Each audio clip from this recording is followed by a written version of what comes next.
ਦੋਸਤੋ ਕਦੇ ਤੁਹਾਡੇ ਨਾਲ ਅਜਿਹਾ ਹੋਇਆ ਕਿ ਘਰ ਵਿੱਚ ਜਾਂ ਫਿਰ ਦਫ਼ਤਰ ਦੇ ਵਿੱਚ ਤੁਸੀਂ ਕਿਸੇ ਕੰਮ ਦੇ ਲਈ ਅਲਮਾਰੀ ਖੋਲੀ ਹੋਵੇ ਪਰ ਉੱਥੇ ਜਾ ਕੇ ਤੁਹਾਨੂੰ ਅਹਿਸਾਸ ਹੋਇਆ ਹੋਵੇ ਕਿ ਮੈਂ ਇੱਥੇ ਕਰਨ ਕੀ ਆਇਆ। ਤੁਸੀਂ ਭੁੱਲ ਹੀ ਜਾਵੋ ਕਿ ਤੁਸੀਂ ਕੀ ਕੰਮ ਕਰਨ ਆਏ ਹੋ। ਇਸੇ ਤਰ੍ਹਾਂ ਜਦੋਂ ਬਾਜ਼ਾਰ ਜਾਂਦੇ ਆ, ਕਿਸੇ ਸ਼ੌਪ ਤੋਂ ਕੁਝ ਲੈਣ ਜਾਂਦੇ ਆ, ਕਈ ਵਾਰ ਦਿਮਾਗ ਦੇ ਵਿੱਚ ਇਹ ਸਵਾਲ ਜ਼ਰੂਰ ਉੱਠਦਾ ਹੈ, ਯਾਦ ਨਹੀਂ ਆਉਂਦਾ ਕਿ ਮੈਂ ਬਾਜ਼ਾਰ ਦੇ ਵਿੱਚ ਕੀ ਕਰਨ ਆਇਆ। ਥੋੜਾ ਜਿਹਾ ਸਮਾਂ ਲੱਗਦਾ ਹੈ ਉਸ ਨੂੰ ਯਾਦ ਕਰਨ ਦੇ ਲਈ, ਫਿਰ ਯਾਦ ਆਉਂਦਾ ਹੈ। ਇਸੇ ਤਰ੍ਹਾਂ ਦਫ਼ਤਰੀ ਜ਼ਿੰਦਗੀ ਵਿੱਚ ਵੀ ਕਈ ਵਾਰ ਹੁੰਦਾ ਹੈ ਕਿ ਕਿਸੇ ਖਾਸ ਫਾਈਲ, ਖਾਸ ਕੇਸ ਨੂੰ ਭੁੱਲਣ ਦੇ ਕਾਰਨ ਕਾਫੀ ਪਰੇਸ਼ਾਨੀ ਦਾ ਸਾਹਮਣਾ ਕਰਨਾ ਪੈਂਦਾ ਹੈ। ਜੇਕਰ ਅਜਿਹੀਆਂ ਹਾਲਾਤਾਂ ਨੇ ਤਾਂ ਗੰਭੀਰ ਹੋਣ ਦੀ ਲੋੜ ਹੈ ਕਿ ਭੁੱਲਣ ਦੀ ਬਿਮਾਰੀ ਹੈ, ਮੈਮਰੀ ਲਾਸ ਜਾਂ ਫਿਰ ਇਸ ਨਾਲ ਜੁੜੀਆਂ ਹੋਰ ਬਿਮਾਰੀਆਂ ਹੋ ਸਕਦੀਆਂ ਨੇ। ਆਪਾਂ ਅੱਜ ਗੱਲਬਾਤ ਕਰਾਂਗੇ। ਮਾਲੇਰਕੋਟਲਾ ਦੇ ਕਪੂਰ ਹਸਪੀਟਲ 'ਚ ਪਹੁੰਚੇ ਹਾਂ। ਸਾਡੇ ਨਾਲ ਨੇ ਡਾਕਟਰ ਸੌਰਵ ਕਪੂਰ। ਸਭ ਤੋਂ ਪਹਿਲਾਂ ਡਾਕਟਰ ਸੌਰਵ ਕਪੂਰ ਜੀ, ਸਵਾਗਤ। ਬਹੁਤ ਬਹੁਤ ਧੰਨਵਾਦ ਜੀ ਤੁਹਾਡਾ। ਅੱਜ ਤੁਸੀਂ ਆਏ, ਬਹੁਤ ਟਾਈਮ ਬਾਅਦ ਅੱਜ ਆਪਾਂ ਮਿਲ ਰਹੇ ਹਾਂ ਜੀ, ਤੇ ਉਮੀਦ ਕਰਦੇ ਹਾਂ ਕਿ ਅੱਜ ਦਾ ਇੰਟਰਵਿਊ ਬਹੁਤ ਅੱਛਾ ਰਹੇਗਾ ਤੇ ਲੋਕਾਂ ਲਈ ਬਹੁਤ ਹੀ ਅੱਛਾ ਸਾਬਿਤ ਹੋਵੇਗਾ। ਜੀ ਡਾਕਟਰ ਸਾਹਿਬ, ਉਹ ਮੈਮਰੀ ਲਾਸ ਦੀ ਗੱਲ ਕਰੀਏ, ਬਚਪਨ ਦੇ ਵਿੱਚ ਸੁਣਦੇ ਹੁੰਦੇ ਆ ਕਈ ਵਾਰ ਕੁਝ ਬੱਚਿਆਂ ਬਾਰੇ ਕਿਹਾ ਜਾਂਦਾ ਪੇਰੈਂਟਸ ਵੱਲੋਂ ਕਿ ਇਸ ਬੱਚੇ ਨੂੰ ਕੁਝ ਯਾਦ ਨਹੀਂ ਰਹਿੰਦਾ। ਸਕੂਲ ਦਾ ਸਿਲੇਬਸ ਦੀ ਗੱਲ ਕਰੀਏ ਤੇ ਜਵਾਨੀ ਦੇ ਵਿੱਚ ਜੇਕਰ ਕਿਸੇ ਨੌਜਵਾਨ ਦੀ ਗੱਲ ਕਰੀਏ ਤਾਂ ਜੇਕਰ ਉਹ ਆਪਣੇ ਕਿਸੇ ਖਾਸ ਪਿਆਰੇ ਨੂੰ ਕੋਈ ਗਿਫਟ ਦੇਣਾ ਭੁੱਲ ਜਾਂਦਾ ਤਾਂ ਉਹਨੂੰ ਵੀ ਪਰੇਸ਼ਾਨੀ ਦਾ ਸਾਹਮਣਾ ਕਰਨਾ ਪੈ ਜਾਂਦਾ ਹੈ। ਹਾਲਾਂਕਿ ਜਵਾਨੀ ਦੇ ਵਿੱਚ ਮੈਮਰੀ ਕਾਫੀ ਤੇਜ਼ ਹੁੰਦੀ ਹੈ, ਪਰ ਜਦੋਂ ਮੈਚਿਓਰ ਹੋ ਜਾਂਦਾ ਆਫਟਰ 40 ਇਹ ਆਮ ਆਉਂਦਾ ਹੈ ਕਿ ਬੰਦਾ ਅਲਮਾਰੀ ਕੋਲ ਪਹੁੰਚ ਗਿਆ ਜਾਂ ਕਿਤੇ ਪਹੁੰਚ ਗਿਆ ਪਰ ਫਿਰ ਵੀ ਉਹ ਭੁੱਲ ਰਿਹਾ ਹੁੰਦਾ ਹੈ। ਮੈਮਰੀ ਲਾਸ ਹੈ, ਜਿਹੜੀ ਭੁੱਲਣ ਹੈ ਸ਼ਕਤੀ ਹੈ, ਇਹ ਘਟਨਾ ਜਿਹੜੀ ਯਾਦ ਸ਼ਕਤੀ ਹੈ ਉਸ ਨੂੰ ਘਟਨਾ ਕੀ ਬਿਮਾਰੀ ਹੈ ਜਾਂ ਫਿਰ ਏਜ ਨਾਲ ਹੁੰਦਾ ਜਾਂ ਕਮਜ਼ੋਰੀ ਕਰਕੇ ਹੁੰਦਾ? ਇਹ ਮਲਟੀਪਲ ਫੈਕਟਰਸ ਦੇ ਉੱਤੇ ਚੀਜ਼ਾਂ ਡਿਪੈਂਡ ਕਰਦੀਆਂ ਨੇ ਜੀ। ਜੀ, ਮੈਮਰੀ ਲਾਸ ਇੱਕ ਬੜੀ ਸਿੰਪਲ ਟਰਮ ਵੀ ਹੈ ਤੇ ਜੇ ਇਹਨੂੰ ਡੂੰਘਾਈ ਦੇ ਵਿੱਚ ਜਾ ਕੇ ਸੋਚਿਆ ਜਾਵੇ ਤਾਂ ਕਾਫੀ ਕਿਸਮ ਦੇ ਇਹ ਰੋਗ ਵੀ ਜਿਹੜੇ ਹੈ ਪੈਦਾ ਕਰ ਦਿੰਦੀ ਹੈ। ਸਭ ਤੋਂ ਪਹਿਲਾਂ ਆਪਾਂ ਗੱਲ ਕਰਦੇ ਹਾਂ ਬੱਚਿਆਂ ਤੋਂ ਸ਼ੁਰੂ ਕਰਕੇ, ਫਿਰ ਆਪਾਂ ਗੱਲ ਕਰਾਂਗੇ ਬਜ਼ੁਰਗ ਹੁੰਦੇ ਤੱਕ। ਜੀ, ਯਾਨੀ ਆਪਾਂ ਇੱਕ ਤਰ੍ਹਾਂ ਦਾ ਇੱਕ ਗ੍ਰਾਫ ਕੱਢਦੇ ਹਾਂ ਕਿ ਕਿਹੜੀ ਸਟੇਜ ਦੇ ਵਿੱਚ ਕਿਸ ਤਰ੍ਹਾਂ ਦੀਆਂ ਪ੍ਰੋਬਲਮਸ ਇਨਸਾਨ ਨੂੰ ਇਹ ਮਹਿਸੂਸ ਕਰਦਾ ਹੈ, ਖਾਸ ਕਰਕੇ ਮੈਮਰੀ ਦੇ ਰਿਲੇਟਡ, ਯਾਨੀ ਯਾਦਦਾਸ਼ਤ ਸ਼ਕਤੀ ਜਿਹਨੂੰ ਆਪਾਂ ਕਹਿੰਦੇ ਹਾਂ। ਜੀ, ਤੁਸੀਂ ਛੋਟੇ ਹੁੰਦੇ ਸੁਣਿਆ ਹੋਣਾ ਕਿ ਆਪਣੇ ਜਿਹੜੇ ਬਜ਼ੁਰਗ ਨੇ ਉਹ ਹਮੇਸ਼ਾ ਬੱਚਿਆਂ ਨੂੰ ਕਹਿੰਦੇ ਨੇ ਕਿ ਤੁਸੀਂ ਬਦਾਮ ਖਾਓ, ਤੁਹਾਡਾ ਦਿਮਾਗ ਤੇਜ਼ ਹੋ ਜਾਊਗਾ। ਠੀਕ ਹੈ ਜੀ। ਤਾਂ ਇਟ ਮੀਨ ਜਿਹੜਾ ਆਲਮੰਡਸ ਨੇ, ਬਦਾਮ ਨੇ, ਉਹਨਾਂ ਦੇ ਵਿੱਚ ਕੁਝ ਇਸ ਤਰ੍ਹਾਂ ਦੇ ਗੁਣ ਨੇ ਜਿਹੜੇ ਕਿ ਸਾਡੇ ਬ੍ਰੇਨ ਦੀ ਤਾਕਤ ਵਧਾਉਂਦੇ ਨੇ। ਜੀ, ਇਸੇ ਤਰ੍ਹਾਂ ਹੀ ਬੜੀ ਸਾਰੀ ਖੁਰਾਕ ਜਿਵੇਂ ਬ੍ਰਹਮੀ ਬੂਟੀ ਹੋ ਗਈ, ਅਸ਼ਵਗੰਧਾ ਹੋ ਗਿਆ, ਜੀ, ਇਸ ਤਰ੍ਹਾਂ ਦੀ ਇਹ ਜਿਹੜੀ ਜੜੀ ਬੂਟੀਆਂ ਨੇ ਇਹ ਸਾਰੀਆਂ ਆਪਣੇ ਬ੍ਰੇਨ ਨੂੰ ਤਾਕਤ ਦਿੰਦੀਆਂ ਨੇ। ਜੀ, ਚਾਹੇ ਆਪਣਾ ਬ੍ਰੇਨ ਠੀਕ ਵੀ ਹੈ, ਚਾਹੇ ਆਪਣੀ ਮੈਮਰੀ ਅੱਛੀ ਵੀ ਹੈ, ਪਰ ਕਹਿੰਦੇ ਨੇ ਜਿਸ ਤਰ੍ਹਾਂ ਦਾ ਆਪਾਂ ਜੀਵਨ 'ਚ ਕੰਮ ਕਰਨਾ ਹੈ, ਜਿਵੇਂ ਪੜ੍ਹਨਾ ਹੈ, ਜੀ, ਤਾਂ ਆਪਾਂ ਨੂੰ ਉਹੋ ਜਿਹੀ ਖੁਰਾਕ ਦੀ ਜ਼ਰੂਰਤ ਹੈ। ਜੇ ਪਹਿਲਵਾਨ ਬਣਨਾ ਹੈ ਤਾਂ ਆਪਾਂ ਨੂੰ ਘਿਓ ਜ਼ਿਆਦਾ ਖਾਣਾ ਚਾਹੀਦਾ। ਇਸੇ ਤਰ੍ਹਾਂ ਜੇ ਦਿਮਾਗ ਤੋਂ ਪਹਿਲਵਾਨ ਬਣਨਾ ਹੈ ਤਾਂ ਇਸ ਤਰ੍ਹਾਂ ਦੀਆਂ ਚੀਜ਼ਾਂ ਦਾ ਇਸਤੇਮਾਲ, ਕੁਦਰਤੀ ਖੁਰਾਕ ਦਾ ਇਸਤੇਮਾਲ ਆਪਾਂ ਨੂੰ ਕਰਨਾ ਚਾਹੀਦਾ। ਤਾਂ ਬੱਚਿਆਂ ਦੇ ਵਿੱਚ ਵੀ ਤੁਸੀਂ ਦੇਖਦੇ ਹੋ ਸਕੂਲਾਂ ਦੇ ਵਿੱਚ ਕੁਝ ਬੱਚਿਆਂ ਨੂੰ ਕੁਐਸਚਨ ਆਨਸਰ ਯਾਦ ਨਹੀਂ ਹੁੰਦੇ, ਕੁਝ ਬੱਚਿਆਂ ਦੇ ਸਪੈਲਿੰਗ ਮਿਸਟੇਕਸ ਹੋ ਜਾਂਦੇ ਨੇ, ਕੁਝ ਬੱਚੇ ਗੱਲ ਕਰਦੇ ਕਰਦੇ ਭੁੱਲ ਜਾਂਦੇ ਨੇ। ਜੀ, ਤਾਂ ਇਹ ਸਾਰੇ ਦੇ ਸਾਰੇ ਜਿਹੜੇ ਕਹਿ ਲਓ ਕਿ ਸਿੰਪਟਮਸ ਨੇ ਜਾਂ ਲੱਛਣ ਨੇ, ਇਹ ਮੈਮਰੀ ਦੇ ਉੱਤੇ ਡਿਪੈਂਡ ਕਰਦੇ ਨੇ। ਠੀਕ ਹੈ। ਮੈਮਰੀ ਵੀ ਸ਼ਾਰਟ ਟਰਮ, ਲੌਂਗ ਟਰਮ ਹੁੰਦੀ ਹੈ। ਇਹਦੇ ਵਿੱਚ ਬੜੀਆਂ ਸਾਰੀਆਂ ਟੈਕਨੀਕਸ ਬੱਚਿਆਂ ਨੂੰ ਸਿਖਾਈਆਂ ਜਾਂਦੀਆਂ ਨੇ ਜਿਹਦੇ ਵਿੱਚ ਆਪਾਂ ਲਰਨ ਕਰ ਸਕਦੇ ਹਾਂ ਕਿ ਵੀ ਬੱਚਿਆਂ ਦੀ ਪਰਮਾਨੈਂਟਲੀ ਮੈਮਰੀ ਕਿਸ ਤਰ੍ਹਾਂ ਬਣਾਈ ਜਾਵੇ। ਹਾਲਾਂਕਿ ਬ੍ਰੇਨ ਦੀ ਸਟੋਰੇਜ ਕਪੈਸਿਟੀ ਜਿਹੜੀ ਉਹ ਇਨਫਿਨਾਈਟ ਹੈ। ਜੀ, ਤਾਂ ਇਨਫਿਨਾਈਟ ਦਾ ਮਤਲਬ ਹੁੰਦਾ ਹੈ ਵੀ ਕੋਈ ਲਿਮਿਟ ਨਹੀਂ ਇਹਦੀ। ਜੀ, ਤਾਂ ਜੋ ਵੀ ਸਾਡੇ 5 ਸੈਂਸਰੀ ਆਰਗਨਸ ਨੇ ਇਸ ਧਰਤੀ ਦੇ ਉੱਤੇ, ਇਸ ਯੂਨੀਵਰਸ ਦੇ ਵਿੱਚ ਮਹਿਸੂਸ ਇੱਕ ਵਾਰ ਕਰ ਲਿਆ, ਉਹ ਸਾਡੇ ਬ੍ਰੇਨ ਦੇ ਵਿੱਚ ਪਰਮਾਨੈਂਟਲੀ ਰੀਸਟੋਰ ਹੋ ਜਾਂਦਾ। ਠੀਕ ਹੈ ਜੀ। ਜਦੋਂ ਸਟੋਰ ਹੋ ਗਿਆ ਉਸ ਤੋਂ ਬਾਅਦ ਆਉਂਦੀ ਹੈ ਰੀਕਾਲਿੰਗ।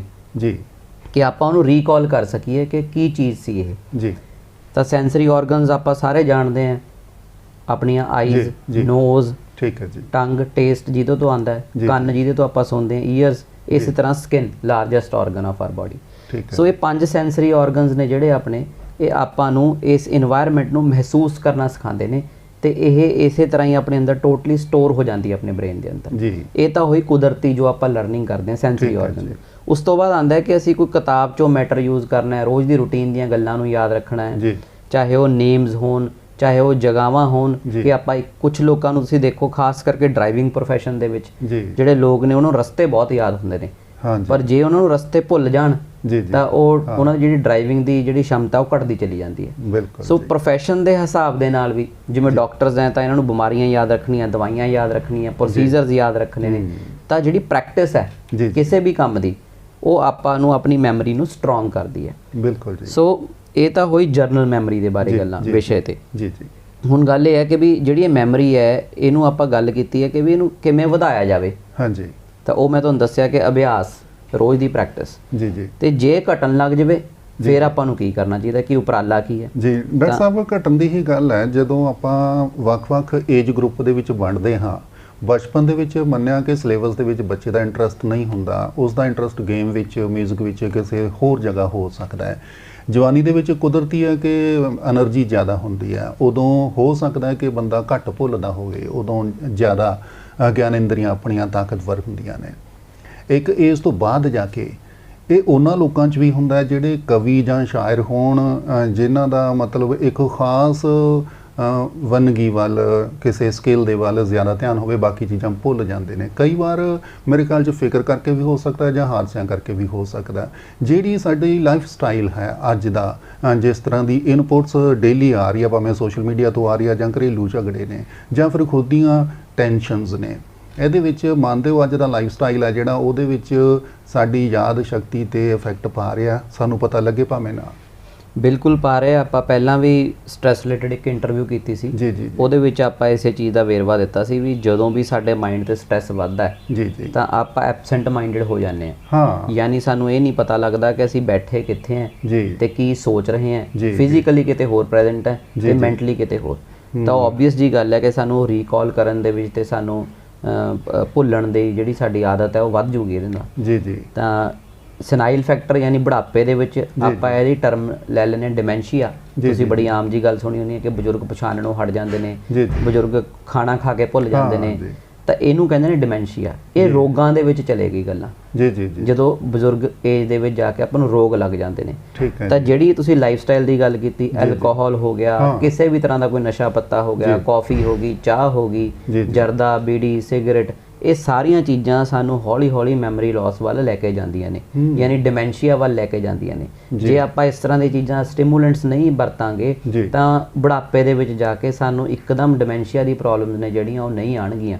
ਆਪਾਂ ਪ੍ਰੋਟੈਕਸ਼ਨ ਕਰ ਸਕਦੇ ਹਾਂ। ਹਾਂ, ਉਹਨਾਂ ਦੀ ਲਾਈਫ 'ਚ ਕੋਈ ਸਦਮਾ ਲੱਗ ਗਿਆ, ਕਿਸੇ ਦੇ ਤੁਸੀਂ ਦੇਖਦੇ ਹੋ ਕਿ ਵੀ ਕੋਈ ਵਿਛੜ ਜਾਂਦਾ ਹੈ, ਕੋਈ ਰਿਸ਼ਤੇਦਾਰੀਆਂ ਟੁੱਟ ਜਾਂਦੀਆਂ ਨੇ, ਕਿਸੇ ਦੀ ਡੈਥ ਹੋ ਜਾਂਦੀ ਹੈ, ਕੋਈ ਪੈਸੇ ਦਾ ਬਹੁਤ ਜ਼ਿਆਦਾ ਵੱਡਾ ਲਾਸ ਹੋ ਜਾਂਦਾ ਹੈ। ਇਹ ਜਿਹੜੇ ਤਿੰਨ ਚੀਜ਼ਾਂ ਨੇ, ਪੈਸੇ ਦਾ ਲਾਸ, ਕਿਸੇ ਆਪਣੇ ਦਾ ਵਿਛੜਨਾ ਤੇ ਕਿਸੇ ਦੀ ਮੌਤ, ਇਹ ਇਸ ਤਰ੍ਹਾਂ ਦੇ ਸਦਮੇ ਨੇ ਕਿ ਜਿਹੜੇ ਆਪਣੇ ਮਾਈਂਡ ਨੂੰ ਬਿਲਕੁਲ ਹਿਲਾ ਕੇ ਰੱਖ ਦਿੰਦੇ ਨੇ। ਇਸ ਤਰ੍ਹਾਂ ਦੇ ਕੇਸਾਂ ਦੇ ਵਿੱਚ ਵੀ ਅਸੀਂ ਦੇਖਦੇ ਹਾਂ ਕਿ ਮੈਮਰੀ ਲਾਸ ਜਿਹੜਾ ਹੈਗਾ ਉਹ ਬੜਾ ਹੀ ਕਾਮਨ ਹੋ ਜਾਂਦਾ ਹੈ, ਖਾਸ ਕਰਕੇ ਬਜ਼ੁਰਗ ਅਵਸਥਾ ਦੇ ਵਿੱਚ ਵੀ, ਕਿਉਂਕਿ ਇਹ ਸਾਰੀਆਂ ਚੀਜ਼ਾਂ ਦਾ ਪ੍ਰਭਾਵ ਜਿਹੜਾ ਹੈਗਾ ਸਾਡੇ ਦਿਮਾਗ ਤੇ ਹੀ ਪੈਂਦਾ ਜੀ। ਤੋ ਇਸ ਕਰਕੇ ਆਪਾਂ ਨੂੰ ਆਪਣੇ ਜੀਵਨ ਦੇ ਵਿੱਚ ਇਹ ਅਭਿਆਸ ਲਗਾਤਾਰ ਰੱਖਣਾ ਚਾਹੀਦਾ ਕਿ ਅਸੀਂ ਆਪਣੇ ਦਿਮਾਗ ਨੂੰ ਕਿਵੇਂ ਸਟਰੋਂਗ ਰੱਖਣਾ ਹੈ। ਉਹ ਮੈਂ ਤੁਹਾਨੂੰ ਦੱਸਿਆ, ਨੈਚੁਰਲ ਖੁਰਾਕ, ਕੁਝ ਜੜੀ ਬੂਟੀਆਂ ਦਾ ਮੈਂ ਜ਼ਿਕਰ ਕੀਤਾ। ਇਸੇ ਤਰ੍ਹਾਂ ਹੋਮਪੈਥੀ ਦੀ ਦਵਾਈਆਂ ਹਰ ਤਰ੍ਹਾਂ ਦੇ ਮੈਮਰੀ ਲਾਸ ਵਾਸਤੇ ਕੰਮ ਆਉਂਦੀਆਂ ਨੇ। ਜਿਵੇਂ ਆਪਾਂ ਕਹਿੰਦੇ ਕਿ ਜੀ ਬੱਚਾ ਪੇਪਰ ਦੇ ਵਿੱਚ ਡਰ ਜਾਂਦਾ ਤੇ ਸਾਰਾ ਕੁਝ ਭੁੱਲ ਜਾਂਦਾ, ਤਾਂ ਉਹਦੇ ਵਾਸਤੇ ਹੋਮਪੈਥੀ ਦੇ ਵਿੱਚ ਅਲੱਗ ਤੋਂ ਦਵਾਈ ਹੁੰਦੀ ਹੈ। ਕੁਝ ਬੱਚੇ ਪੇਪਰ 'ਚ ਜਾਣ ਤੋਂ ਪਹਿਲਾਂ ਨਰਵਸ ਹੋ ਜਾਂਦੇ ਨੇ, ਘਬਰਾਹਟ ਹੁੰਦੀ ਹੈ ਉਹਨਾਂ ਨੂੰ, ਉਹਦੀ ਵੀ ਸਾਡੇ ਕੋਲ ਹੋਮਪੈਥੀ ਦਵਾਈ ਹੁੰਦੀ ਹੈ। ਕੁਝ ਲੋਕ ਸਿਰਫ ਨਾਮ ਭੁੱਲਦੇ ਨੇ ਤਾਂ ਉਹਦੀ ਵੀ ਸਾਡੇ ਕੋਲ ਸਪੈਸੀਫਿਕ ਦਵਾਈ ਹੁੰਦੀ ਹੈ। ਕੁਝ ਲੋਕੀ ਰਸਤਾ ਨਹੀਂ ਯਾਦ ਰੱਖ ਪਾਉਂਦੇ, ਆਪਾਂ ਨੂੰ ਜਿਵੇਂ GPS ਲਗਾਉਂਦੇ ਹਾਂ ਅੱਜ ਕੱਲ੍ਹ ਆਪਾਂ, ਫੇਰ ਹੀ ਆਪਾਂ ਨੂੰ ਕੋਈ ਰਸਤੇ ਯਾਦ ਰਹਿੰਦੇ ਨੇ। ਪਰ ਕੁਝ ਲੋਕਾਂ ਦੀ ਮੈਮਰੀ ਬੜੀ ਸਟਰੋਂਗ ਹੁੰਦੀ ਹੈ ਰਸਤਿਆਂ ਦੇ ਮਾਮਲੇ 'ਚ। ਤਾਂ ਇਸ ਕਰਕੇ ਇਹ ਹਰ ਤਰ੍ਹਾਂ ਦਾ ਜਿਹੋ ਜਿਹਾ ਤੁਸੀਂ ਮਹਿਸੂਸ ਕਰਦੇ ਹੋ ਕਿ ਤੁਹਾਨੂੰ ਇਹ ਚੀਜ਼ਾਂ ਯਾਦ ਨਹੀਂ ਰਹਿ ਪਾ ਰਹੀਆਂ ਆਪਣੇ ਜੀਵਨ ਦੇ ਵਿੱਚ, ਤਾਂ ਤੁਸੀਂ ਤੁਰੰਤ ਹੋਮੋਪੈਥਿਕ ਡਾਕਟਰ ਨੂੰ ਆਪਣੇ ਨੂੰ ਕੰਸਲਟ ਕਰੋ। ਉਹ ਤੁਹਾਡੀ ਇਹਦੇ ਵਿੱਚ ਬਹੁਤ ਹੀ ਅੱਛੀ ਮਦਦ ਕਰ ਸਕਦਾ ਹੈ ਕਿ ਉਮਰ ਤੋਂ ਪਹਿਲਾਂ ਐਟਲੀਸਟ ਤੁਹਾਡਾ ਜਿਹੜਾ ਮੈਮਰੀ ਹੈ ਉਹ ਸਟਰੋਂਗ ਰਹੇ, ਤਾਂ ਕਿ ਤੁਸੀਂ ਡੇ ਰੂਟੀਨ ਦੀਆਂ ਜਿਹੜੀਆਂ ਚੀਜ਼ਾਂ ਨੇ, ਗੱਲਾਂ ਨੇ, ਤੁਸੀਂ ਉਹਦੇ ਵਿੱਚ ਆਪਣਾ ਅੱਛਾ ਪਰਫੈਕਟਲੀ, ਐਕਸੀਡੈਂਟਲੀ ਤੁਸੀਂ ਆਪਣੇ ਫਰਜ਼ ਨਿਭਾ ਸਕੋ, ਆਪਣੇ ਕੰਮ ਕਾਰਜਾਂ ਨੂੰ ਕਰ ਸਕੋ। ਕਿਉਂਕਿ ਜੇ ਆਪਾਂ ਭੁੱਲਣ ਲੱਗ ਜਾਈਏ ਤਾਂ ਮੇਰੇ ਖਿਆਲ ਤੋਂ 70% ਆਪਣੀ ਜਿਹੜੀ ਲਾਈਫ ਹੈ ਉਹ ਇੱਕ ਜਗ੍ਹਾ 'ਤੇ ਸਟਕ ਹੋ ਜਾਂਦੀ ਹੈ ਅਤੇ ਆਪਣਾ ਜਿਹੜਾ ਟਾਈਮ ਹੈ ਉਹ ਬੜਾ ਜ਼ਿਆਦਾ ਕਰੂਸ਼ੀਅਲ ਹੈ ਅਤੇ ਉਹ ਵੇਸਟ ਹੋ ਜਾਂਦਾ ਜੀ। ਸੋ ਇਹ ਬਹੁਤ ਗੰਭੀਰ ਸਮੱਸਿਆ ਅੱਜ ਕੱਲ੍ਹ ਲੋਕ, ਬੱਚੇ ਵੀ, ਜਵਾਨ ਵੀ ਤੇ ਬਜ਼ੁਰਗ ਵੀ। ਡਾਕਟਰ ਸਾਹਿਬ, ਜਿਵੇਂ ਹੁਣ ਆਮ ਤੌਰ 'ਤੇ ਕਿਸੇ ਵੀ ਸਮੱਸਿਆ ਦਾ ਹੱਲ ਸਭ ਤੋਂ ਪਹਿਲਾਂ ਬੰਦਾ ਗੂਗਲ 'ਚ ਸਰਚ ਕਰਦਾ। ਮੰਨ ਲਓ ਦਿਮਾਗ 'ਚ ਕੋਈ ਸਵਾਲ ਆਉਂਦਾ ਹੈ, 50 ਵਾਰ ਅਸੀਂ ਦਿਨ 'ਚ ਗੂਗਲ 'ਚ ਸਰਚ ਕਰਦੇ ਹਾਂ। ਮੰਨ ਲਓ ਕਿਸੇ ਨੂੰ ਕੋਈ ਫਿਜ਼ੀਕਲੀ ਪ੍ਰੋਬਲਮ ਆ, ਪਹਿਲਾਂ ਉਹ ਗੂਗਲ 'ਤੇ ਸਰਚ ਕਰਦਾ, ਵੀ ਇਹ ਕੀ ਪ੍ਰੋਬਲਮ ਹੈ। ਫਿਰ ਉਹ ਗੂਗਲ ਤੋਂ ਹੀ ਇੰਟਰਨੈਟ ਤੋਂ ਹੀ ਉਹਦਾ ਉਹ ਮੈਡੀਸਨ ਸਰਚ ਕਰਦਾ ਹੈ, ਭਾਲਦਾ ਹੈ।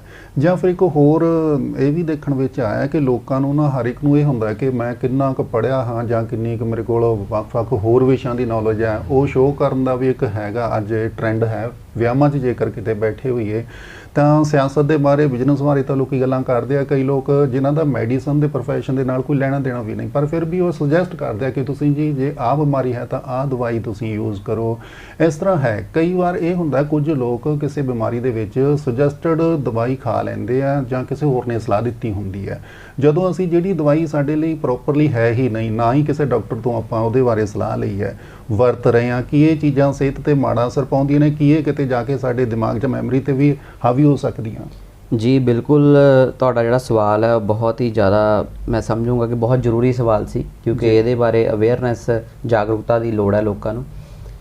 ਇਹ ਬੜਾ ਹੀ ਕਾਮਨ ਕਲਚਰ ਹੈ ਸਾਡੇ, ਖਾਸ ਕਰਕੇ ਸਾਡੇ ਡਿਵੈਲਪਿੰਗ ਨੇਸ਼ਨਸ ਕਹਿ ਲਓ ਜਾਂ ਸਾਡਾ ਦੇਸ਼ ਹਿੰਦੁਸਤਾਨ ਦੇ ਵਿੱਚ, ਕਿਉਂਕਿ ਇੱਥੇ ਹਰ ਬੰਦਾ ਹੀ ਡਾਕਟਰ ਹੈ ਜੀ ਜੀ। ਤੇ ਦੂਸਰਾ ਸਾਡੇ ਪੋਜ਼ਿਟਿਵ ਗੱਲ ਵੀ ਇਹ, ਦੂਜੇ ਪਾਸੇ ਨੈਗੇਟਿਵ ਗੱਲ ਵੀ ਹੈ। ਪੋਜ਼ਿਟਿਵ ਗੱਲ ਇਹ ਹੈ ਕਿ ਬੜੇ ਸਾਰੇ ਘਰੇਲੂ ਇਲਾਜ ਆਯੁਰਵੇਦਾ ਦੇ ਅੰਡਰ ਇਹੋ ਜਿਹੇ ਨੇ ਜਿਹੜੇ ਕਿ ਆਪਾਂ ਘਰੇਲੂ ਚੀਜ਼ਾਂ ਲੈ ਕੇ ਠੀਕ ਹੋ ਜਾਂਦੇ ਹਾਂ, ਇਹਦੇ ਵਿੱਚ ਵੀ ਕੋਈ ਗੱਲ ਨਹੀਂ। ਠੀਕ ਹੈ ਜੀ। ਦੂਸਰੀ ਜਿਹੜੀ ਆਪਾਂ ਨੈਗੇਟਿਵ ਪਾਰਟ ਦੀ ਗੱਲ ਕਰੀ ਉਹ ਇਹ ਹੈ ਕਿ ਹਰ ਦਵਾਈ ਹਰ ਇੱਕ ਇਨਸਾਨ ਲਈ ਨਹੀਂ ਬਣੀ। ਹਾਂਜੀ ਹਾਂ। ਤਾਂ ਜੇ ਕਹਿੰਦੇ ਨੇ ਲਿਟਲ ਨੌਲੇਜ ਜਿਹੜੀ ਹੁੰਦੀ ਉਹ ਡੇਂਜਰਸ ਹੁੰਦੀ ਹੈ, ਤਾਂ ਗੂਗਲ ਕਰਨਾ ਜਾਂ ਕਿਸੇ ਦੇ ਕਹੇ ਤੇ ਕੋਈ ਚੀਜ਼ ਲੈਣਾ, ਤਾਂ ਜੇ ਤੁਸੀਂ ਡਾਕਟਰ ਨੂੰ ਨਹੀਂ ਅਪਰੋਚ ਕਰ ਸਕਦੇ ਤਾਂ ਵੱਖਰੀ ਗੱਲ ਹੈ। ਲੇਕਿਨ ਸਮਝਦਾਰੀ ਇਸੇ ਵਿੱਚ ਹੈ ਕਿ ਕਿਉਂਕਿ ਡਾਕਟਰ ਨੇ ਜਿਹੜੀ ਪੜ੍ਹਾਈ ਕੀਤੀ ਉਹ ਪੂਰੀ ਬਾਡੀ ਦੀ ਕੀਤੀ ਹੈ, ਤੇ ਆਪਾਂ ਗੂਗਲ ਦੇ ਵਿੱਚੋਂ ਦੀ ਪੂਰੀ ਬਾਡੀ ਤਾਂ ਪੜ੍ਹ ਨਹੀਂ ਰਹੇ, ਜਾਂ ਕੋਈ ਆਪਾਂ ਨੂੰ ਬਜ਼ੁਰਗ, ਕੋਈ ਸਿਆਣਾ ਆਪਾਂ ਨੂੰ ਪੂਰੇ ਸਰੀਰ ਬਾਰੇ ਤਾਂ ਨਹੀਂ ਦੱਸ ਰਿਹਾ ਨਾ। ਉਹਨੇ ਤਾਂ ਜੋ ਨੁਕਸਾ ਉਹਦੀ ਲਾਈਫ 'ਚ ਉਹਦੇ ਕੰਮ ਆਇਆ ਹੁੰਦਾ ਉਹ ਅੱਗੇ ਦੱਸ ਦਿੱਤਾ ਜਾਂਦਾ। ਠੀਕ ਹੈ ਜੀ। ਪਰ ਦੂਸਰੀ ਗੱਲ ਇਹ ਆਉਂਦੀ ਹੈ ਕਿ ਸਾਡੇ ਪਾਲਿਸੀਆਂ ਵੀ ਇਸ ਤਰ੍ਹਾਂ ਦੀਆਂ ਨੇ ਕੁਝ ਕਿ ਸਾਨੂੰ ਇਹ ਦਵਾਈਆਂ ਈਜ਼ੀਲੀ ਮਿਲ ਵੀ ਜਾਂਦੀਆਂ ਨੇ, ਪਰ ਤੁਸੀਂ ਬਾਹਰਲੇ ਮੁਲਕਾਂ ਦੇ ਵਿੱਚ ਇਹ ਚੀਜ਼ ਦੇਖੋਗੇ ਕਿ ਉੱਥੇ ਵਿਦਆਊਟ ਪ੍ਰਿਸਕ੍ਰਿਪਸ਼ਨ ਕੋਈ ਦਵਾਈ ਨਹੀਂ ਮਿਲਦੀ। ਤੇ ਜਦ ਤੱਕ ਵਿਦਆਊਟ ਪ੍ਰਿਸਕ੍ਰਿਪਸ਼ਨ ਸਾਡੇ ਦੇਸ਼ ਦੇ ਵਿੱਚ ਦਵਾਈ ਮਿਲਦੀ ਰਹੂਗੀ ਤਾਂ ਲੋਕ ਵੀ ਡਾਕਟਰ ਦੀ ਫੀਸ ਦੇਣ ਤੋਂ ਕਤਰਾਣਗੇ ਤੇ ਉਹ ਆਪਣੇ ਲੈਵਲ ਦੇ ਉੱਤੇ ਹੀ ਉਹ ਦਵਾਈ ਨੂੰ ਖਾਣਗੇ, ਪਰ ਜਿਹਦਾ ਨੁਕਸਾਨ ਉਹਨਾਂ ਨੂੰ ਬਹੁਤ ਜ਼ਿਆਦਾ ਹੁੰਦਾ ਹੈ। ਕਈ ਲੋਕਾਂ ਦੀ ਇਸੇ ਕਰਕੇ ਮੈਮਰੀ ਵੀ ਤੇ ਵੀ ਪ੍ਰੋਬਲਮ ਆਉਂਦੀ ਹੈ, ਖਾਸ ਕਰਕੇ ਜਿਹੜੇ ਸਾਈਕੋਲੋਜੀ ਦੇ ਰਿਲੇਟਡ ਡਰੱਗਸ ਲੈ ਲੈਂਦੇ ਨੇ ਲੋਕੀ, ਜਿਹਨੂੰ ਆਪਾਂ ਮੈਡੀਕਲ ਨਸ਼ਾ ਵੀ ਕਹਿ ਦਿੰਦੇ ਹਾਂ, ਉਹ ਵੀ ਲੋਕੀ ਇਹਦੇ ਉੱਤੇ ਲੱਗ ਕੇ ਲੈ ਲੈਂਦੇ ਨੇ ਤੇ ਫਿਰ ਉਹਨਾਂ ਨੂੰ ਵੀ ਡਿਮੈਂਸ਼ੀਆ ਦਾ ਸਾਹਮਣਾ ਕਰਨਾ ਪੈ ਜਾਂਦਾ।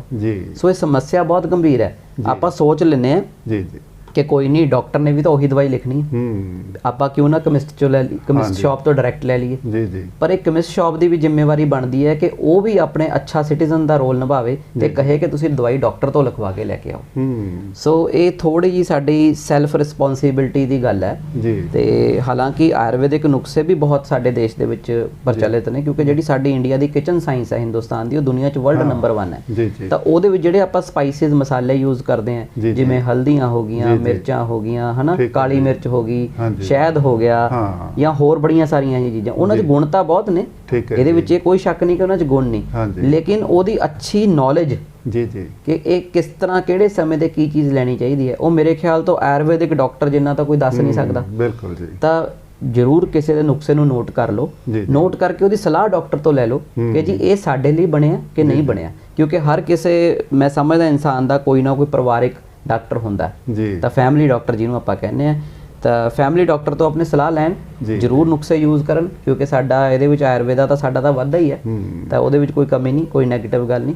ਪਰ ਪਲੀਜ਼ ਇਹੀ ਹੈ ਕਿ ਲਿਟਲ ਨੌਲੇਜ ਡੇਂਜਰਸ ਹੁੰਦੀ ਹੈ, ਖਾਸ ਕਰਕੇ ਗੂਗਲ ਤੋਂ ਦੀ ਲੱਭ ਕੇ ਮੈਂ ਦਰਸ਼ਕਾਂ ਨੂੰ ਇਹੀ ਗੱਲ ਕਹੂੰਗਾ ਕਿ ਉਹਦੇ ਤੋਂ ਲੱਭ ਕੇ ਪਲੀਜ਼ ਆਪਣੇ ਉੱਤੇ ਕੋਈ ਵੀ ਚੀਜ਼ ਹੈ ਜੀ ਟਰਾਈ ਨਾ ਕਰਿਆ ਕਰੋ, ਕਿਉਂਕਿ ਹਰ ਨੁਸਖਾ ਇੱਕ ਇਨਸਾਨ ਲਈ ਨਹੀਂ ਬਣਿਆ। ਹਰ ਇੰਡੀਵਿਜੂਅਲ ਆਪਣੇ ਆਪ ਦੇ ਵਿੱਚ ਇੱਕ ਇੰਡੀਵਿਜੂਅਲ ਪਰਸਨੈਲਿਟੀ ਹੁੰਦਾ ਹੈ, ਉਹ ਸਾਰੀਆਂ ਗੱਲਾਂ ਦਾ ਧਿਆਨ ਰੱਖ ਕੇ ਹੀ ਕੋਈ ਵੀ ਦਵਾਈ ਦੀ ਵਰਤੋਂ ਕੀਤੀ ਜਾਣੀ ਚਾਹੀਦੀ ਹੈ, ਕਿਉਂਕਿ ਜਦੋਂ ਦਵਾਈ ਦਾ ਕੋਈ ਸਾਈਡ ਇਫੈਕਟ ਜਾਂ ਨੁਕਸਾਨ ਆਉਂਦਾ ਹੈ, ਉਹ ਕਿਸੇ ਹੋਰ ਦਵਾਈ ਤੋਂ ਸੰਭਾਲਿਆ ਨਹੀਂ ਜਾਂਦਾ, ਉਹਨੂੰ ਐਂਟੀਡੋਟ ਕਰਨਾ ਬਹੁਤ ਮੁਸ਼ਕਿਲ ਹੋ ਜਾਂਦਾ ਹੈ। ਜੀ।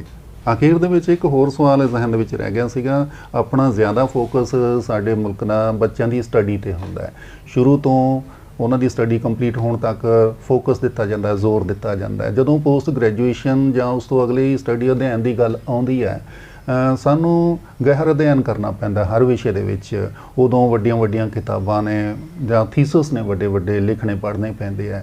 ਜਦੋਂ ਇੰਨਾ ਜ਼ਿਆਦਾ ਵਜ਼ਨ ਪੈਂਦਾ ਦਿਮਾਗ 'ਤੇ ਕਿ ਉਸ ਵੇਲੇ ਦਿਮਾਗ ਦੇ ਨਸਾਂ ਨੂੰ ਧਿਆਨ ਵਿੱਚ ਰੱਖਦਿਆਂ, ਯਾਦ ਸ਼ਕਤੀ ਨੂੰ ਧਿਆਨ ਵਿੱਚ ਰੱਖਦਿਆਂ ਕੀ ਆਪਣੀ ਖੁਰਾਕ ਦੇ ਵਿੱਚ ਜਾਂ ਫਿਰ ਕਿਸੇ ਮੈਡੀਸਨ ਤੋਂ ਕੋਈ ਸੁਜੈਸਟ ਕਰਕੇ ਕੁਝ ਬਦਲਾਅ ਲਿਆਉਣਾ ਜ਼ਰੂਰੀ ਹੁੰਦਾ ਹੈ?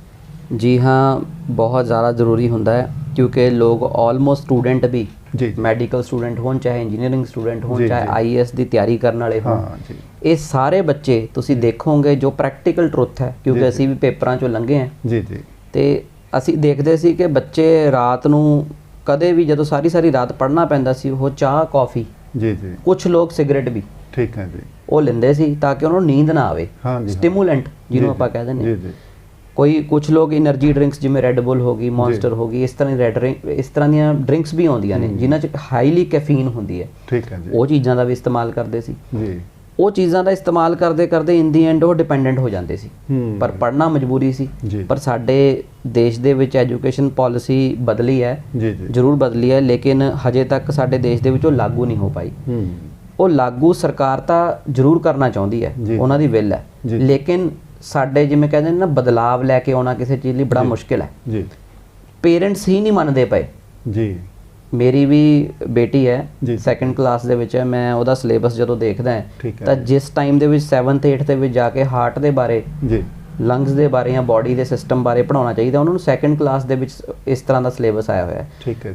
ਪਰ ਮੈਂ ਆਪਣੇ ਬੱਚੇ ਦੇ ਉੱਤੇ ਬਿਲਕੁਲ ਵੀ ਪਰਸਨਲੀ ਕੋਈ ਸਟ੍ਰੈਸ ਨਹੀਂ ਪਾਉਂਦਾ, ਕਿਉਂਕਿ ਗਰੋਥ ਵਾਸਤੇ ਸਟ੍ਰੈਸ ਫਰੀ ਰਹਿਣਾ ਜ਼ਰੂਰੀ ਹੈ।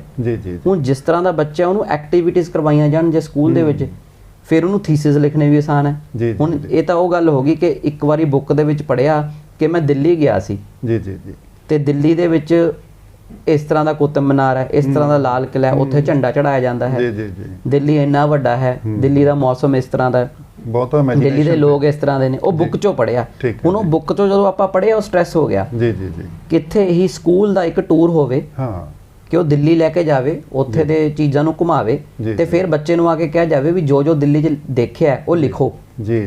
ਤਾਂ ਇਹਨੂੰ ਕਹਿੰਦੇ ਨੇ ਕਿ ਐਕਟੀਵਿਟੀ ਕਰਵਾਉਣਾ, ਪ੍ਰੈਕਟੀਕਲ ਲਰਨਿੰਗ ਕਰਵਾਉਣੀ, ਤਾਂ ਕਿ ਬੱਚੇ ਐਕਚੁਅਲੀ ਪ੍ਰੈਕਟੀਕਲ ਬੇਸਿਸ ਦਾ ਥੀਸਿਸ ਲਿਖ ਸਕਣ, ਨਾ ਕਿ ਰੈਫਰਲ ਬੁੱਕ ਪੜ੍ਹ ਕੇ। ਤੁਸੀਂ ਇਹ ਦੇਖੋਗੇ, ਇਹ ਕੌੜਾ ਸੱਚ ਹੈ, ਯੂਨੀਵਰਸਿਟੀਆਂ ਦੇ ਵਿੱਚ ਵੀ ਜਿਹੜੇ ਥੀਸਿਸ ਲਿਖੇ ਜਾਂਦੇ ਨੇ ਪੋਸਟ ਗ੍ਰੈਜੂਏਸ਼ਨ ਦੇ, ਉਹ ਰੈਫਰੈਂਸ ਬੁੱਕਸ, ਗੂਗਲ ਦੀਆਂ ਸਰਚਾਂ, ਗੂਗਲ ਦੇ ਲਿੰਕ ਨੂੰ ਐਡ ਔਨ ਕਰਕੇ ਉੱਥੋਂ ਦੀ ਮਟੀਰੀਅਲ ਇਕੱਠਾ ਕਰਕੇ ਵਿਦਆਊਟ ਐਨੀ ਪ੍ਰੈਕਟੀਕਲ ਸਟੱਡੀ ਕੀਤੇ ਹੋਏ ਘਰੇ ਬੈਠ ਕੇ ਜਾਂ ਰੂਮ ਦੇ ਵਿੱਚ ਬੈਠ ਕੇ ਉਹ ਥੀਸਿਸ ਲਿਖ ਦਿੱਤਾ ਜਾਂਦਾ। ਹਾਲਾਂਕਿ ਥੀਸਿਸ ਦਾ ਮਤਲਬ ਕੀ ਹੈ ਕਿ ਤੁਸੀਂ ਪ੍ਰੈਕਟੀਕਲ ਲਰਨਿੰਗ ਇਸ ਟੌਪਿਕ ਦੇ ਉੱਤੇ ਕੀ ਕਰਕੇ ਆਏ ਹੋ। ਤੇ ਉਸ ਤੋਂ ਬਾਅਦ ਤੁਸੀਂ ਇਹ ਦੇਖੋ ਕਿ ਜਿਹੜੇ ਪ੍ਰੋਫੈਸਰਸ ਨੇ ਉਹ ਵੀ ਇਹੀ ਲਿੰਕਾਂ ਦੇ ਬੇਸ ਤੇ ਖੁਸ਼ ਨੇ, ਕਿਉਂਕਿ ਜੇ ਕੁਝ ਬੱਚਾ ਐਕਸਟਰਾ ਆਰਡੀਨਰੀ ਜੇ ਸਿੱਖ ਕੇ ਲੈ ਵੀ ਗਿਆ ਤਾਂ ਉਹਨਾਂ ਨੇ ਕਹਿਣਾ ਕਿ ਇਹ ਕਿੱਥੋਂ ਆਇਆ। ਕਿਉਂਕਿ ਹਰ ਇਨਸਾਨ, ਮੈਂ ਸਮਝਦਾ ਕਿ ਜਦੋਂ ਉਹਨੂੰ ਐਕਸਪੋਜ਼ਰ ਮਿਲਦਾ, ਉਹ ਡਿਫਰੈਂਟ ਐਂਗਲ ਨਾਲ ਸੋਚ ਕੇ ਉਹਨੂੰ ਡਿਫਰੈਂਟ ਲਿਖ ਸਕਦਾ, ਕਿਉਂਕਿ ਹਰ ਇੱਕ ਦਾ ਦਿਮਾਗ ਅਲੱਗ ਹੈ। ਤਾਂ ਇਸ ਕਰਕੇ ਇਹ ਜਿਹੜੀ ਮੈਮਰੀ ਨੂੰ ਸ਼ਾਰਪ ਰੱਖਣ ਦੀਆਂ ਗੱਲਾਂ ਕੀਤੀਆਂ, ਇਹ ਸਾਨੂੰ ਸ਼ੁਰੂ ਤੋਂ ਐਜੂਕੇਸ਼ਨ ਪਾਲਿਸੀ ਤੋਂ ਹੀ ਸ਼ੁਰੂ ਹੋ ਜਾਂਦਾ ਹੈ ਕੰਮ, ਬਚਪਨ ਤੋਂ ਹੀ ਪ੍ਰੈਕਟੀਕਲ ਲਰਨਿੰਗ ਸ਼ੁਰੂ ਹੋ ਜਾਂਦੀ ਹੈ। ਤੇ ਅਸੀਂ ਵੀ ਹਾਂ, ਡਾਕਟਰਸ ਵੀ ਹਾਂ, ਅਸੀਂ ਜੇ ਸਪੋਜ਼ ਕਰੋ ਅਸੀਂ ਪ੍ਰੈਕਟੀਕਲ ਨਾ ਹੋਈਏ, ਅਸੀਂ ਥਿਊਰੀ ਦੀਆਂ ਚੀਜ਼ਾਂ ਪੜ੍ਹ ਲਈਆਂ, ਅਸੀਂ ਉਹਨੂੰ ਪ੍ਰੈਕਟੀਕਲ ਨੌਲੇਜ ਨੂੰ ਅਪਲਾਈ ਹੀ ਨਹੀਂ ਕਰ ਸਕਦੇ, ਤਾਂ ਕੀ ਅਸੀਂ ਅੱਛੇ ਡਾਕਟਰ ਬਣ ਜਾਵਾਂਗੇ? ਨਹੀਂ ਬਣ ਸਕਦੇ। ਬਿਲਕੁਲ, ਬਹੁਤ ਵੱਡਾ ਹੈ। ਇੱਕ ਗੱਡੀ ਚਲਾਉਣ ਵਾਸਤੇ ਆਪਾਂ ਉਹਦੇ ਟ੍ਰੈਫਿਕ ਸਿਗਨਲ ਲਰਨ ਕਰ ਲਏ, ਗੱਡੀ 'ਚ ਇੱਥੇ ਸਟੀਅਰਿੰਗ ਲੱਗਿਆ, ਇੱਥੇ ਗੀਅਰ ਲੱਗਿਆ, ਇੱਥੇ ਕਲੱਚ ਹੈ, ਇੱਥੇ ਬ੍ਰੇਕ ਹੈ, ਉਹ ਅਸੀਂ ਥਿਊਰੀ ਲਰਨ ਕਰ ਲਈ। ਪਰ ਜਦੋਂ ਤੱਕ ਅਸੀਂ ਹਰ ਰੋਜ਼ ਗੱਡੀ ਨਹੀਂ ਚਲਾਉਂਦੇ, ਉਦੋਂ ਤੱਕ ਅਸੀਂ ਗੇਅਰ ਨੂੰ ਬਿਨਾਂ ਦੇਖੇ ਬਦਲ ਵੀ ਨਹੀਂ ਸਕਦੇ, ਤੇ ਅਸੀਂ ਬ੍ਰੇਕ ਲਾਉਣ ਤੋਂ ਪਹਿਲਾਂ ਵੀ ਥੱਲੇ ਦੇਖਦੇ ਹਾਂ ਇੱਕ ਵਾਰ ਕਿ ਬ੍ਰੇਕ ਕਿੱਥੇ ਜੇ ਸੀ। ਸੋ ਜਦੋਂ ਉਹਦੀ ਪ੍ਰੈਕਟਿਸ ਹੋ ਜਾਂਦੀ ਹੈ, ਸਾਡੇ ਦਿਮਾਗ ਉਹਨੂੰ ਹਮੇਸ਼ਾ ਯਾਦ ਰੱਖ ਲੈਂਦਾ, ਉਹ ਪਰਮਾਨੈਂਟ ਇੱਕ ਸੈਟਿੰਗ ਬਣ ਜਾਂਦੀ ਸਾਡੇ ਬ੍ਰੇਨ ਦੀ, ਤੇ ਸਾਡਾ ਬ੍ਰੇਨ ਆਟੋਮੈਟਿਕਲੀ ਉਸ ਤਰ੍ਹਾਂ ਚੱਲਦਾ ਰਹਿੰਦਾ। ਇਸੇ ਕਰਕੇ ਕਹਿੰਦੇ ਨੇ ਪ੍ਰੈਕਟਿਸ ਮੇਕਸ ਮੈਨ ਪਰਫੈਕਟ। ਤਾਂ ਕਿਸੇ ਵੀ ਚੀਜ਼ ਦੀ, ਚਾਹੇ ਉਹ ਪੜ੍ਹਾਈ ਦੀ ਹੈ, ਚਾਹੇ ਉਹ ਤੁਹਾਡੇ ਕੰਮ ਦੀ ਹੈ, ਠੀਕ ਹੈ ਜੀ, ਚਾਹੇ ਉਹ ਕੋਈ ਵੀ ਤੁਸੀਂ ਸਕਿੱਲਫੁਲ ਇਸ ਦੁਨੀਆ 'ਚ ਕੰਮ ਕਰਦੇ ਹੋ, ਚਾਹੇ ਉਹ ਪਲੰਬਰੀ ਦਾ, ਬਿਜਲੀ ਦਾ, ਸਟਿਚਿੰਗ ਦਾ, ਤੁਸੀਂ ਦੇਖੋ ਹਰ ਚੀਜ਼ 'ਚ ਆਪਣਾ ਹੱਥ ਆਪਣੇ ਆਪ ਚੱਲਣ ਲੱਗ ਜਾਂਦਾ। ਉਹ ਪੇਚ ਜਿਹੜਾ ਆਪਣੇ ਤੋਂ ਘਰੇ ਨਹੀਂ ਖੁੱਲ ਰਿਹਾ ਹੁੰਦਾ, ਉਹ ਪਲੰਬਰ ਆਉਂਦਾ ਤੇ 2 ਮਿੰਟ 'ਚ ਖੋਲ ਦਿੰਦਾ। ਇਸੇ ਤਰ੍ਹਾਂ ਕਾਰਪੈਂਟਰਸ ਨੇ, ਇਸੇ ਤਰ੍ਹਾਂ ਯੈਸ, ਉਹਨਾਂ ਦਾ ਹੱਥ ਟਿਕ ਜਾਂਦਾ। ਉਹ ਹੱਥ ਦਾ ਉਹ ਅਭਿਆਸ ਨੇ ਉਹਨਾਂ ਦਾ ਹੱਥ ਟਿਕਾਇਆ ਕਿ ਉਹਨਾਂ ਦਾ ਹੱਥ ਆਪਣੇ ਆਪ, ਦੇਖੋ ਕਈਆਂ ਤੋਂ ਤਾਂ ਸਕੇਲ ਦੀ ਸਿੱਧੀ ਲਾਈਨ ਵੀ ਨਹੀਂ ਵੱਜਦੀ, ਕਈ ਕਟਰ ਲੈ ਕੇ ਵੀ ਮਾਰਬਲ ਨੂੰ ਇੰਨਾ ਸਿੱਧਾ ਕੱਟ ਦਿੰਦੇ ਨੇ ਨਿਸ਼ਾਨ ਲਗਾ ਕੇ। ਇਹ ਵੀ ਕਲਾ ਹੀ ਹੈ ਨਾ, ਇਹ ਸਾਡੇ ਬ੍ਰੇਨ ਦੀ, ਯਾਨੀ ਕਿ ਕੋਈ ਵੀ ਸੀਮਾ ਨਹੀਂ ਹੈਗੀ। ਇੱਕ ਇਨਸਾਨ ਹੀ ਇਹੋ ਜਿਹਾ ਪਰਮਾਤਮਾ ਨੇ ਜੀਵ ਬਣਾਇਆ ਹੈ ਕਿ ਸਭ ਤੋਂ ਸੁਪੀਰੀਅਰ ਹੀ ਤਾਂ ਹੈ ਕਿਉਂਕਿ ਆਪਾਂ ਹਰ ਚੀਜ਼ 'ਚ ਇੱਕ ਕ੍ਰੀਏਟੀਵਿਟੀ ਕਰਦੇ ਹਾਂ। ਨਹੀਂ ਤੁਸੀਂ ਜਾਨਵਰ ਦੇਖੋ, ਇੱਕੋ ਹੀ ਤਰ੍ਹਾਂ ਦਾ ਹਾਲ ਨਾ ਹੋਊ ਹਰ ਪੰਛੀ ਦਾ, ਉਹ ਉਸੇ ਤਰ੍ਹਾਂ ਹੀ ਬਣਾਊ ਕੁਦਰਤੀ। ਪਰ ਆਪਾਂ ਆਪਣੇ ਘਰ ਦੇ ਵਿੱਚ ਵੀ ਆਰਕੀਟੈਕਟ ਕਰਦੇ ਹਾਂ, ਉਹਦੇ ਇੰਟੀਰੀਅਰ ਡਿਜ਼ਾਈਨ ਕਰਦੇ ਹਾਂ। So this is all our brain ਜੀ। ਸੋ ਆਪਾਂ ਨੂੰ ਇਹ ਸਮਝ ਲੈਣਾ ਚਾਹੀਦਾ ਕਿ ਆਪਣੇ ਬ੍ਰੇਨ ਨੂੰ ਸ਼ਾਰਪ ਰੱਖਿਆ ਜਾਵੇ, ਇਸ ਤਰ੍ਹਾਂ ਦੀ ਕੁਦਰਤੀ ਖੁਰਾਕ ਖਾਈ ਜਾਵੇ, ਫਲ ਫਰੂਟ ਵੱਲ ਵੱਧ ਧਿਆਨ ਦਿੱਤਾ ਜਾਵੇ, ਹਰੀ ਸਬਜ਼ੀਆਂ ਵੱਲ ਵੱਧ ਧਿਆਨ ਦਿੱਤਾ ਜਾਵੇ ਕਿ ਜਿਹੜਾ ਸਾਡੇ ਬ੍ਰੇਨ ਨੂੰ ਨਿਊਟ੍ਰੀਸ਼ਨ ਡਾਇਰੈਕਟ ਦੀ ਜ਼ਰੂਰਤ ਹੈ ਉਹ ਸਾਡਾ ਬ੍ਰੇਨ ਸਿੱਧਾ ਇਸਤੇਮਾਲ ਕਰੇ। ਕਿਉਂਕਿ ਜਿਵੇਂ ਆਪਾਂ ਕੁਝ ਖਾਂਦੇ ਆ, ਆਪਾਂ ਇਹ ਦੇਖਿਆ ਕਿ ਆਪਾਂ ਨੂੰ ਖਾਣ ਤੋਂ ਬਾਅਦ ਨੀਂਦ ਆਉਂਦੀ ਹੈ। ਉਹ ਨੀਂਦ ਇਸ ਲਈ ਆਉਂਦੀ ਹੈ ਵੀ ਜਿਹੜਾ ਕੁਝ ਵੀ ਅਸੀਂ ਪਹਿਲਾਂ ਪੇਟ 'ਚ ਗਿਆ ਉਹਦੀ એનર્ਜੀ ਫਟਾਫਟ ਸਭ ਤੋਂ ਪਹਿਲਾਂ ਬ੍ਰੇਨ ਨੂੰ ਮਿਲੇ। ਇਹ ਕੁਦਰਤ ਦਾ ਰੂਲ ਹੈ। ਤਾਂ ਇਟ ਮੀਨਸ ਬ੍ਰੇਨ ਇੱਕ ਬਹੁਤ ਸੁਪੀਰੀਅਰ ਚੀਜ਼ ਹੈ ਜਿਹਨੇ ਸਾਰਾ ਸਿਸਟਮ ਚਲਾਉਣਾ ਬੋਡੀ ਦਾ। ਤਾਂ ਇਸੇ ਕਰਕੇ ਸਾਨੂੰ ਨੀਂਦ ਵੀ ਆਉਂਦੀ ਹੈ। ਤਾਂ ਇਹੋ ਜਿਹੀ ਖੁਰਾਕ ਜੇ ਖਾਧੀ ਹੋ ਜਿਹੜੀ ਜਾ ਕੇ ਸਿੱਧਾ ਬ੍ਰੇਨ ਨੂੰ ਹੀ ਲੱਗੂਗੀ ਤਾਂ ਓਬਵੀਅਸ ਜੀ ਗੱਲ ਹੈ ਕਿ ਸਾਨੂੰ ਨਰਵਸਨੈਸ ਜਿਹੇ ਜਿਹੇ ਸਿੰਪਟਮ, ਸਾਨੂੰ ਘਬਰਾਹਟ ਜਿਹੇ ਜਿਹੇ ਸਿੰਪਟਮ, ਬੇਚੈਨੀ, ਨੀਂਦ ਅੱਛੀ, ਬ੍ਰੇਨ ਨੂੰ ਤੁਸੀਂ ਕਿਹਾ ਮੈਮਰੀ ਨੂੰ ਠੀਕ ਰੱਖਣਾ ਤਾਂ ਨੀਂਦ ਵੀ ਅੱਛੀ ਹੋਣੀ ਚਾਹੀਦੀ ਹੈ। ਤੇ ਜੇ ਸਲੀਪ ਡਿਸਟਰਬ ਹੋ ਜਾਵੇ ਤਾਂ ਅੱਧਾ ਨਾਲੋਂ ਜ਼ਿਆਦਾ ਆਪਣੀ ਮੈਮਰੀ ਵੈਸੇ ਹੀ ਖਰਾਬ ਹੋ ਜਾਂਦੀ ਹੈ। ਤਾਂ ਅੱਛਾ ਟਾਈਮ ਤੇ ਸੌਣਾ, ਟਾਈਮ ਤੇ ਉੱਠਣਾ, ਇਹ ਸਾਰਾ ਕੁਝ ਸਾਡੇ ਬ੍ਰੇਨ ਨੂੰ ਤਾਕਤ ਦਿੰਦਾ ਜਿਹਨਾਂ ਸਾਡੀ ਜਿਹੜੀ ਮੈਮਰੀ ਲਾਸ ਹੈ ਲਾਈਫ ਦੇ ਵਿੱਚ ਉਹ ਸਾਡੇ ਇਸ ਤਰ੍ਹਾਂ ਦੀ ਚੀਜ਼ਾਂ ਘਟ ਜਾਂਦੀਆਂ। ਜੀ ਦੋਸਤੋ, ਇਹ ਸੀ ਸਾਡਾ ਅੱਜ ਦਾ ਵਿਸ਼ਾ, ਫੋਰਗੈਟਿੰਗ ਮੈਮਰੀ ਲਾਸ, ਭੁੱਲਣ ਦੀ ਜਿਹੜੀ ਆਦਤ ਹੈ ਉਸ ਨਾਲ ਰਿਲੇਟਡ ਗੱਲਬਾਤ ਕੀਤੀ। ਸਾਡੇ ਨਾਲ ਸਨ ਮਲੇਰਕੋਟਲਾ ਤੋਂ ਕਪੂਰ ਹੋਮਿਓ ਹਸਪੀਟਲ ਤੋਂ ਡਾਕਟਰ ਸੌਰਭ ਕਪੂਰ। ਤੇ ਤੁਸੀਂ ਇਸ ਤੋਂ ਬਿਨਾਂ ਹੋਰ ਕਿਹੜੇ ਵਿਸ਼ੇ ਤੇ ਗੱਲਬਾਤ ਸੁਣਨਾ ਚਾਹੁੰਦੇ ਹੋ ਤੁਸੀਂ ਸਾਨੂੰ ਦੱਸ ਸਕਦੇ ਹੋ। ਤੇ ਹੋਰ ਜਿਹੜੇ ਸਵਾਲ ਨੇ ਤੁਸੀਂ ਕਮੈਂਟ ਬਾਕਸ ਵਿੱਚ ਲਿਖ ਸਕਦੇ ਹੋ। ਤੁਹਾਡੇ ਸਵਾਲਾਂ ਦੇ ਜਵਾਬ ਦੇਣਗੇ ਡਾਕਟਰ ਸਾਹਿਬ। ਤੇ ਡਾਕਟਰ ਸਾਹਿਬ ਬਹੁਤ ਬਹੁਤ ਸ਼ੁਕਰੀਆ, ਤੁਸੀਂ ਸਮਾਂ ਦਿੱਤਾ। ਧੰਨਵਾਦ ਜੀ। ਬਹੁਤ ਬਹੁਤ ਧੰਨਵਾਦ ਜੀ ਤੁਹਾਡਾ ਇੱਥੇ ਆਉਣ ਲਈ।